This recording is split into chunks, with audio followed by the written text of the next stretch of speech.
right, let's get to crypto. All crypto all the time.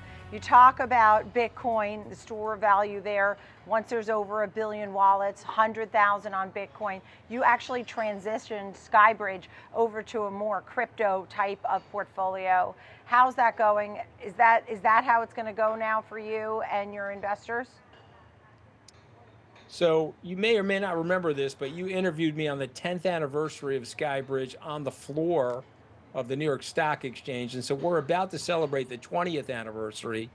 And we had a little bit of a typewriter business back then, and we've morphed that into a more technologically innovative business. And so we have an AI component to our business now. We have a crypto component to our business. We have a growth component. And about a third of our assets are now in various cryptocurrencies, but most of it is in Bitcoin. And so I just see this technology as something that we're going to be using. The payment and rails system of the blockchain is something that we're going to be using. And a few years back, we took public an ETF called CRPT, which is the First Trust Skybridge Digital Innovation Portfolio. And in that are publicly traded stocks that are related to the pipes and plumbing of the blockchain and the fintech of the future. So I see this as very promising technology. And yes, a third of our assets are allocated to it. So CRPT, the layers of that, and you believe in that. And look, I mean, there's no doubt we've seen the ETFs approved for Bitcoin and Ethereum. And so how about some predictions? How quickly do we get to 100,000? And where are we in 2030? So I missized.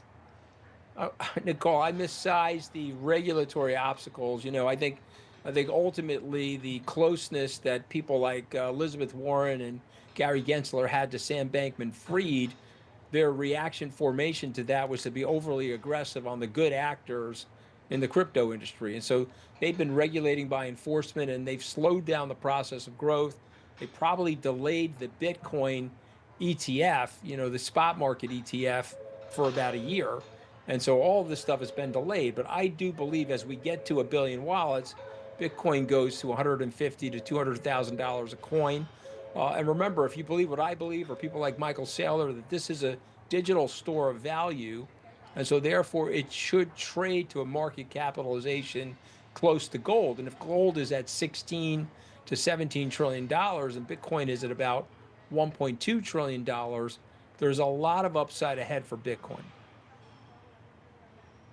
Yeah, you had the Wyoming Blockchain Symposium. It was right near Jay Powell and the Economic Symposium there in Jackson Hole. I'm curious how that went for you. Do you feel like it gave you more eyes on what you're trying to do? And it was at a good time because I felt like the BRICS, assets came out, those digital assets that are going to be competing, really, right, from the BRIC nations. I felt like it was a good time. Was there talk about that? What was the takeaway from all of that? Yeah, well, listen, I mean, my team came up with that idea. We planned that event to dovetail, to be a precursor to the Fed event. We did invite some Fed people to our event. Unfortunately, they respectfully declined, but maybe someday there'll be central bankers at a decentralized banking event like the one that we're hosting. But your point about supplement currencies or baskets of currencies that can replace the US dollar, there was some discussion about that. I think that's very unlikely. I think the dollar, and I'll say this to your viewers and listeners, if we get great stablecoin legislation here in the United States, and we're able to use things like Circle, the USDC, you will see a proliferation of digital dollars around the world. And I'll just point out to people that Tether has more treasuries in its portfolio than Germany and Japan at this point. And I remind people, if we get good stablecoin legislation, the dollar will be stronger in the next century than it was in the prior century, and it won't have to worry about substitution from BRIC nations or things like that. Yeah, and I know you said Chuck Schumer was working to try and push some ideas forward as well, right? Quickly. Yeah, so I was on the Crypto for Harris call with Senator Gillibrand, Senator Schumer, our senators here in New York, and they get it.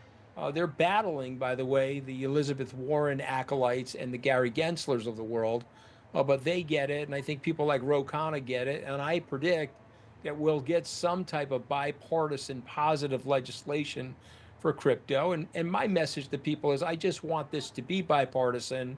I want the wrangling to stop, and I want us to directionally maintain the mantle of financial services leadership that the United States has had for 125 years. And so we need this industry in the United States. Anthony, it was great to speak with you.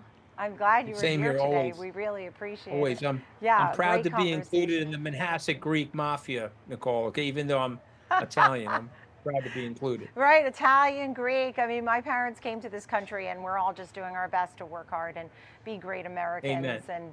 and try and stay in the middle and keep our eyes focused on what we need to Well, do. I'm a huge Anthony, great fan to of see you. yours, and thank you for inviting me on.